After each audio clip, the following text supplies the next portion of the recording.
Wow, nandiyan na yung anak kong badminton player. Kamusta naman ang pagiging player? Hindi okay din. Bakit naman, Sabrina? Ang ganda-ganda ng outfit mo. Baka ikaw na pinakamagandang outfit doon. Bakit? Nagalitan ako ng picture ko. Bakit, Sabrina? Hindi naman daw ako pa badminton player eh. Aba, ang ganda-ganda ng outfit mo. Tignan mo, nakapag-badminton ka pa. Bakit daw? Ayun na nga di, maganda yung pananamit ko. Pero di, tingnan mo naman yung pinadala mo sa akin. Bakit, Sabrina? Ano ba yung pinadala ko sa'yo? Oh, ang ganda-ganda niyan. Original pa yan. Binili pa ng mami mo yan sa, sa SM. Oh. Ano?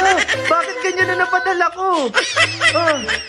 Daddy, ang masakit pa nito, ito yung dinala mong bola.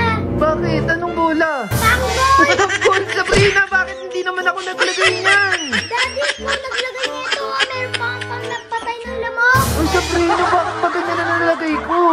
Sorry. Ano sabi sa'yo ng teacher mo? Hindi na daw ako pwede maging badminton player. Ano ka na daw? Papatay na daw ako ng lamok. Wow naman! Kakauwi lang ng anak kong masipag mag-aral. Oh, Sabrina, bakit parang bad trip ka? Eh, Daddy, sino ba naman hindi mababatrip? Oh, bakit bad trip ka?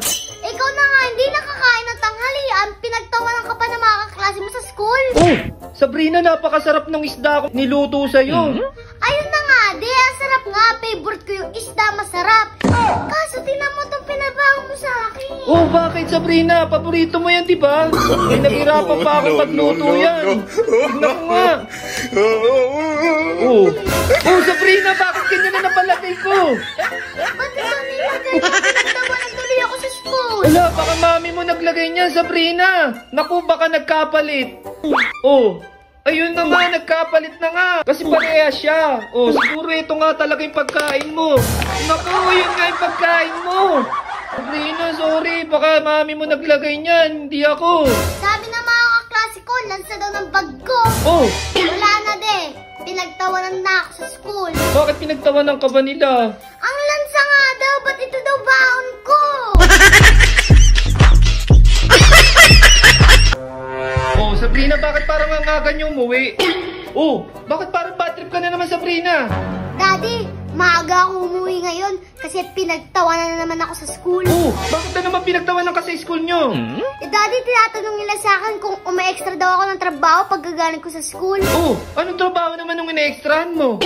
Daddy, tinan mo naman kasi pinabalot mo sa akin. Di pa ako nakakain ng tanghalian. Oh, mali na naman yan na nalagay ko dyan? Tingnan mo, di, tingnan mo. Oh, ano na naman ba inalagay ko dyan? Sabrina, isda yan. Daddy, ayun na nga, pinagprito mo ako ng isda. Parang mali yung nilagay mo eh. Oh, bakit? Hindi ka na naman nakakain ng tanghalian? Ano ba yan? Wala, bakit yun na nalagay ko?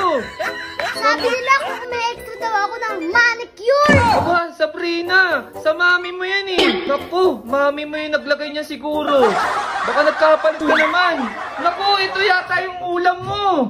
Naku, ito yata yung baon mo. Naku, ito nga yung baon mo, Sabrina. Nagkapalit na naman. Baka mami mo naglagay niyan. Sa mami mo yan eh. Bakit yan na naman kasi nilagay?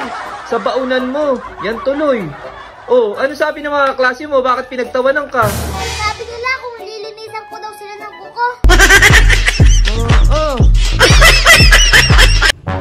Oh, Sabrina, bakit late ka na yata umuwi? Aba, bakit parang bad trip ka na naman, Sabrina? Daddy, late ako umuwi ngayon kasi may pinagawa na naman sa akin yung teacher ko. Oh, ano naman pinagawa sa'yo ng teacher mo?